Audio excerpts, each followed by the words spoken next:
Je suis Case, développeur senior et chef d'équipe officieux.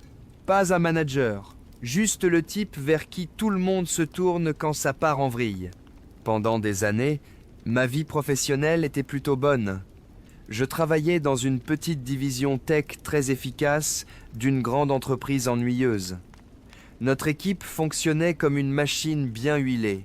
On n'était pas amis pour sortir après le travail, mais il y avait ce respect professionnel qui vaut mieux que de faux sourires.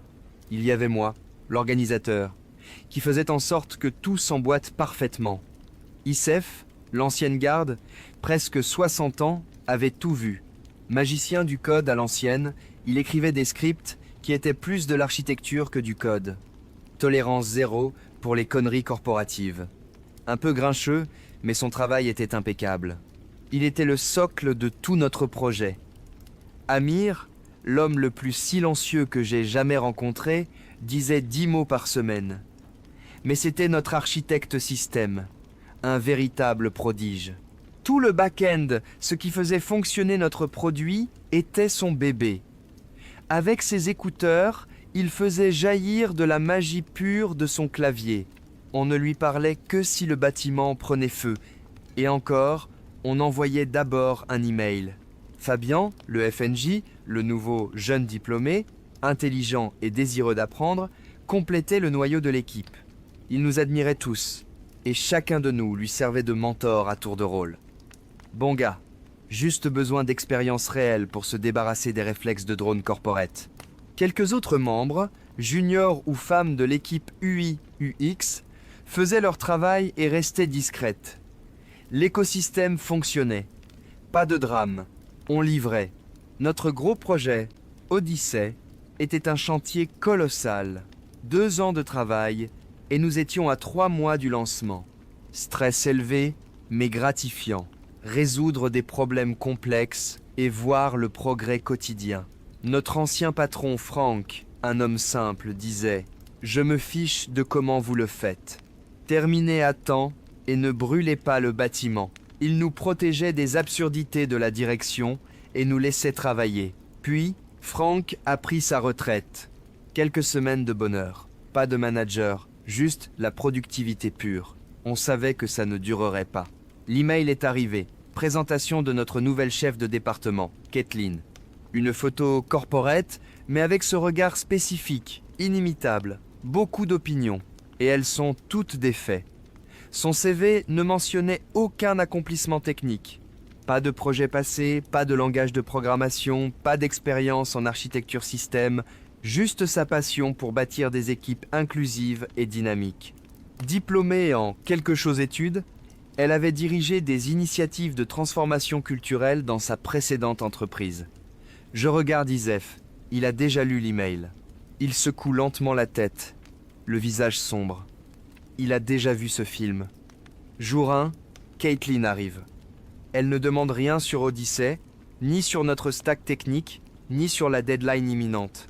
Elle planifie un cercle de confiance de 2 heures, obligatoire. On s'installe dans la salle principale. Caitlin rayonne. Bienvenue à tous.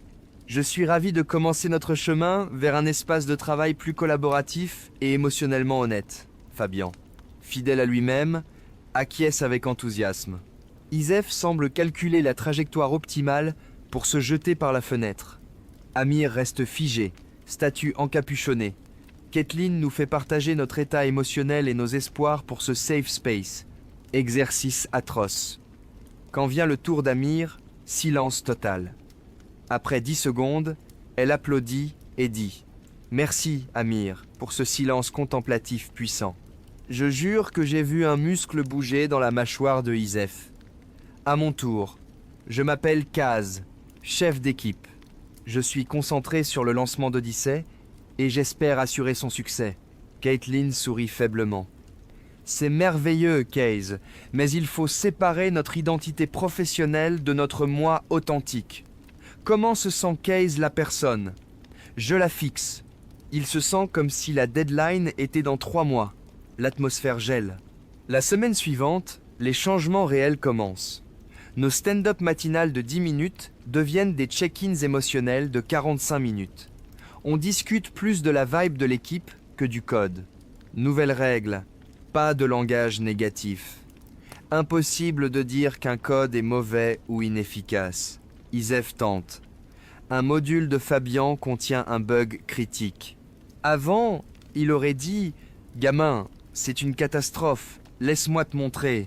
Maintenant, il doit planifier une réunion et s'exprimer ainsi. « Fabian, j'honore ta contribution à ce code, mais je ressens une dissonance avec la stratégie de mémoire choisie et je souhaite explorer des alternatives narratives pour cette fonction. » Fabian, perdu. Kathleen, radieuse, félicite Isef pour sa communication vulnérable et constructive. Le bug prend 3 jours au lieu de 30 minutes. La productivité chute. Puis le séminaire obligatoire, déconstruction de la masculinité toxique, juste pour les hommes. On passe une demi-journée à écouter que logique est supérieure à émotion, résoudre est supérieur à écouter, parler avec autorité, stoïcisme égale masculinité toxique. On doit être plus féminin, émotion, harmonie de groupe, céder la parole aux collègues féminines. Les hommes doivent pratiquer le silence. Je lève la main.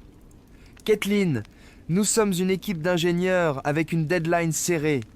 Parfois, la personne la plus compétente doit parler et guider la solution. Elle me regarde avec déception. Exemple parfait de pensée problématique.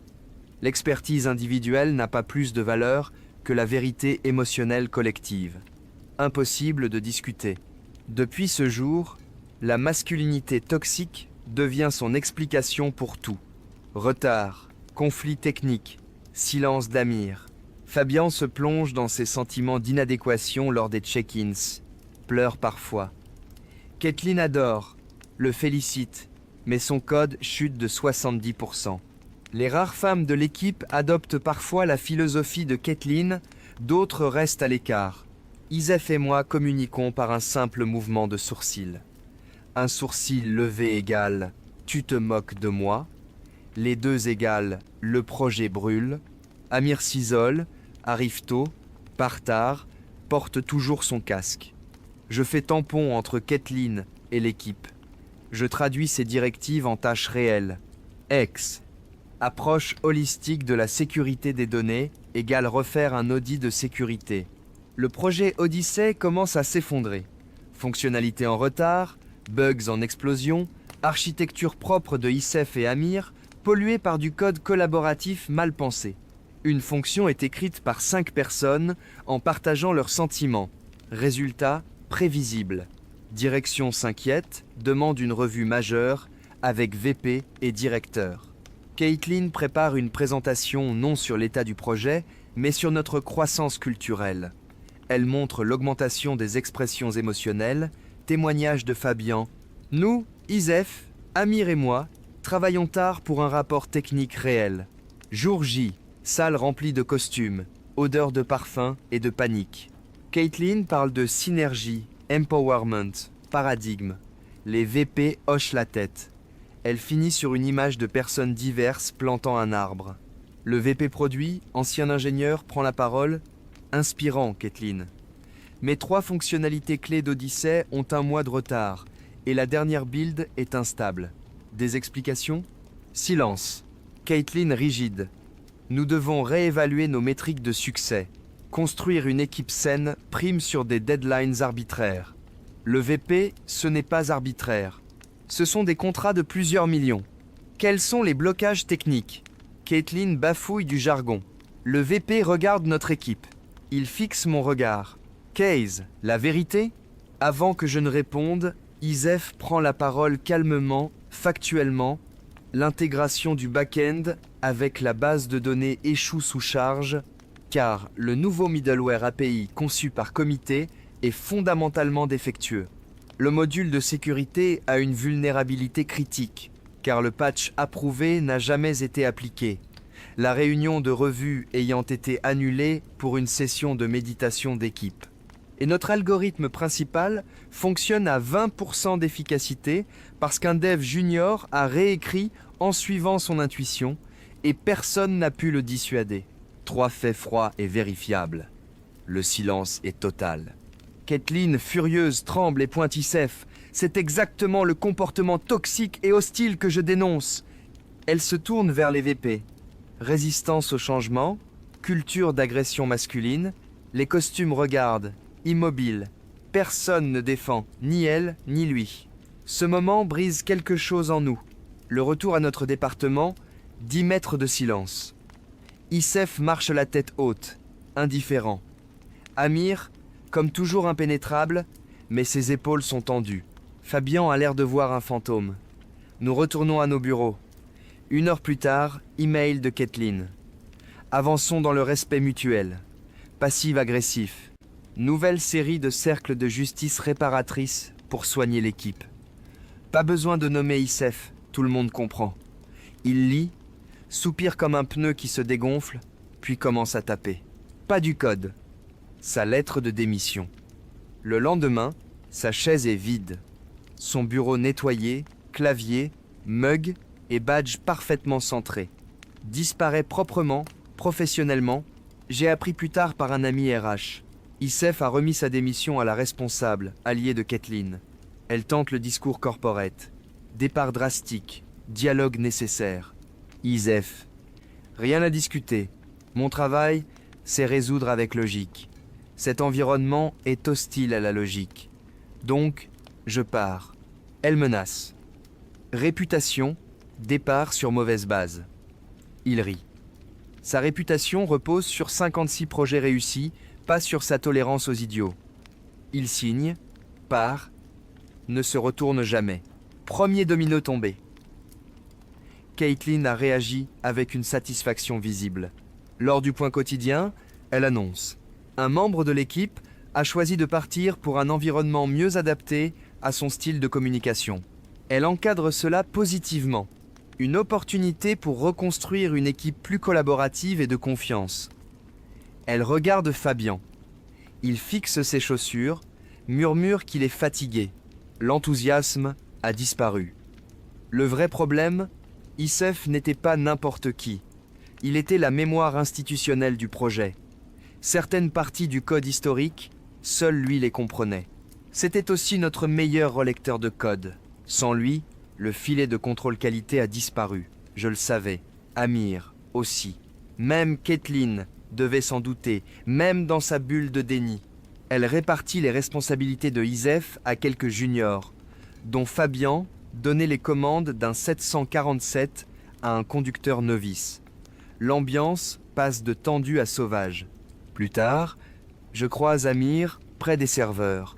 Il les regarde en silence, immobile. Je lui dis « Journée difficile ?» Il hoche la tête, sans quitter les voyants lumineux. « J'ai calculé les probabilités, dit-il enfin. Lesquelles ? La probabilité de succès du projet. Avec Issef parti et l'inefficacité actuelle, la chance de lancer à temps sans catastrophe est de 11,3%. Il me regarde, froid, précis.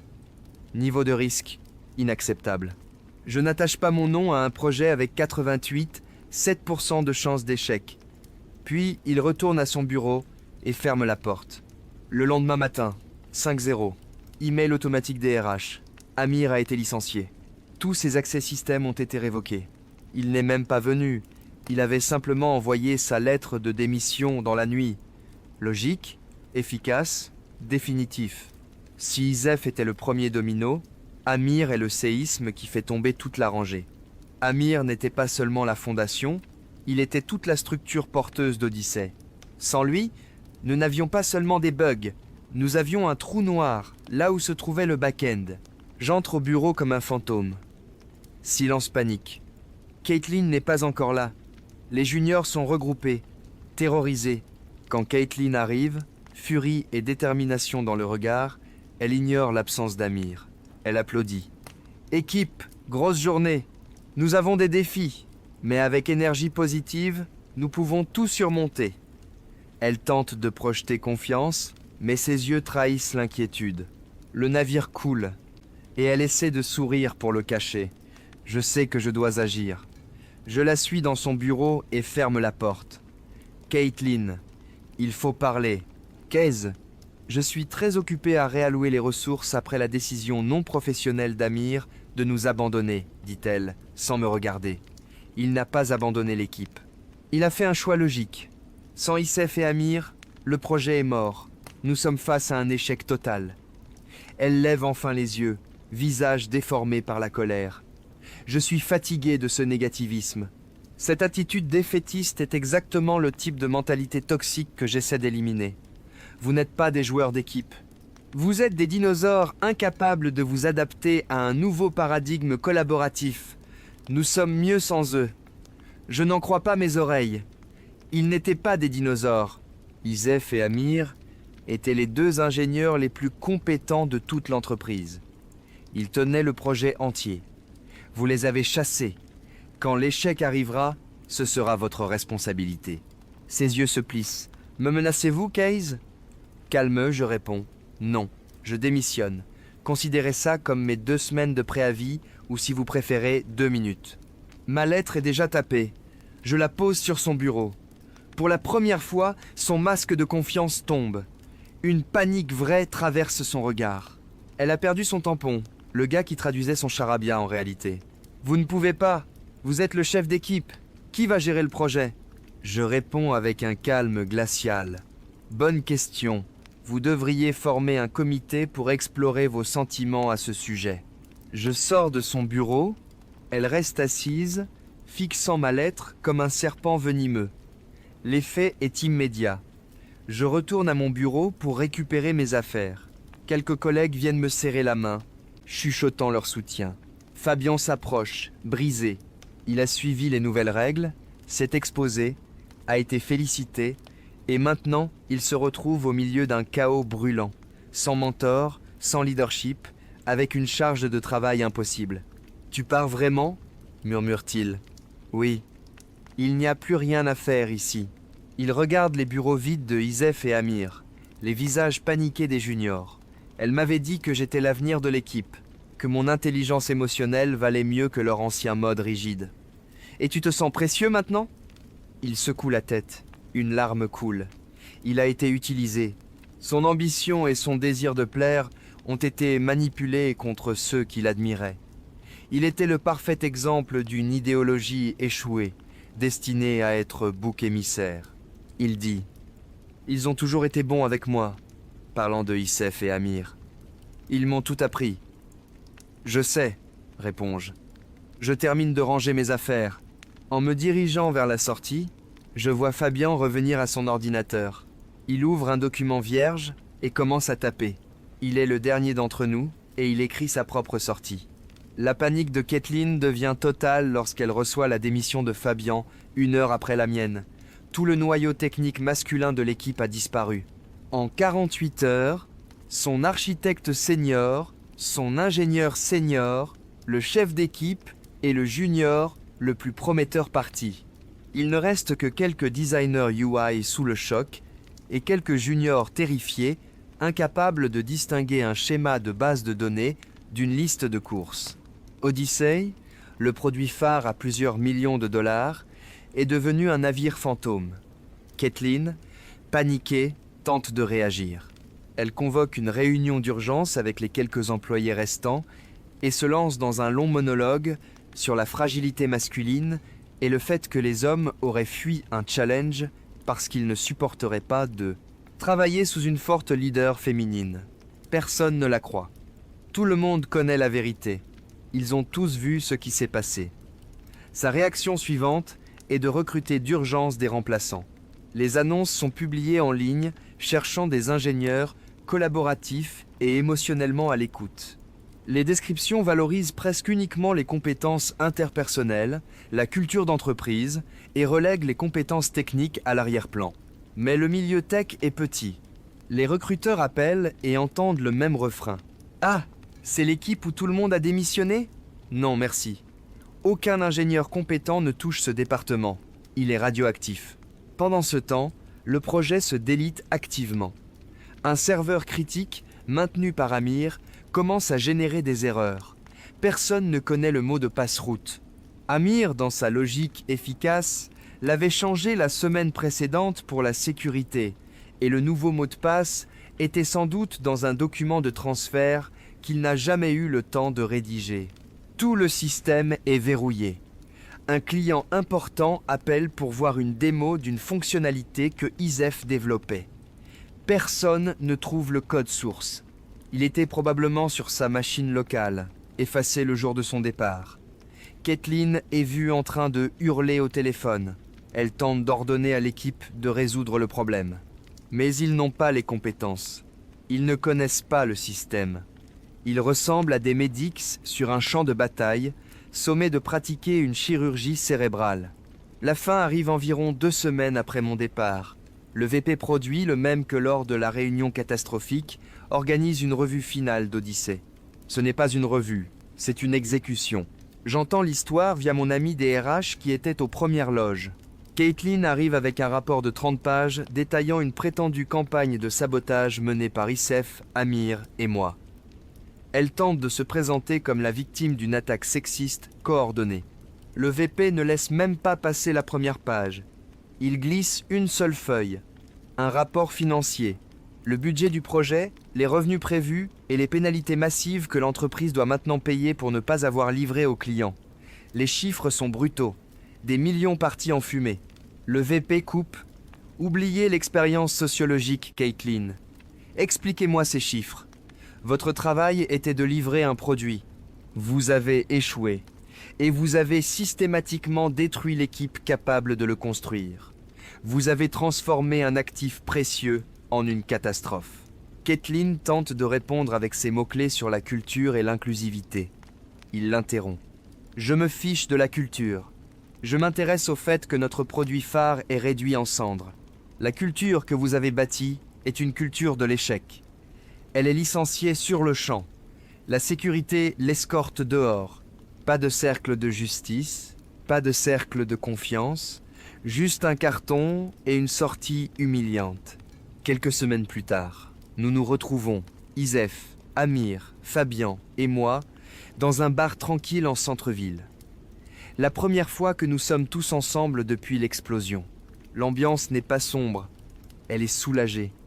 4 survivants d'un naufrage, enfin en sécurité sur la terre ferme. Fabian a changé.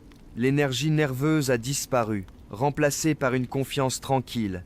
Il s'excuse d'avoir jamais adhéré aux absurdités de Caitlin. Isef lui tape sur l'épaule.